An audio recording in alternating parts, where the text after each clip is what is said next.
ir važiuoja. Ir laba diena. Užupis pavasaris. Labai geras oras. Ką mes šiandien visi veikiam? Ogi šiandien visi, mūsų žmonės, ypač vyriškoji dalis, mankštinasi. Susirinkę nuo pat ankstyvaus ryto prie parduotuvės, nes labai gera vieta. Parduotuvė ir Angelas šalia, mūsų vyrai grupėm jau žinome, kad tuoj bus šiluma, eina prie upės, mankštinasi. Pasimankštinę, atsivėsinę srauniuoju vandeniu, kalnų mūsų upės Vilnelė, žaidžia estafetę, kad užaugtų į raumenis, perduoda daiktą kitam.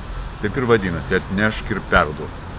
Įvairias pusės, įvairias gaitves, tie sparčiau bėgantys, sportiškesni, neša. Mes neturim ką slėpti, mes neužsirakinam. Iš atvirų langų, balkonų, sunkesnį daiktą, kuo stipresnis, tuo sunkesnį, glėbiai prie širdies, tą jausmą atgamina, kai neždavo savo vaiką, užmiršta tai ir neša perduoti laukiančiam, kitam, besportuojančiam. Taigi, gyvenam pavasario ritmu, saulė, pavasaris, visos gerai.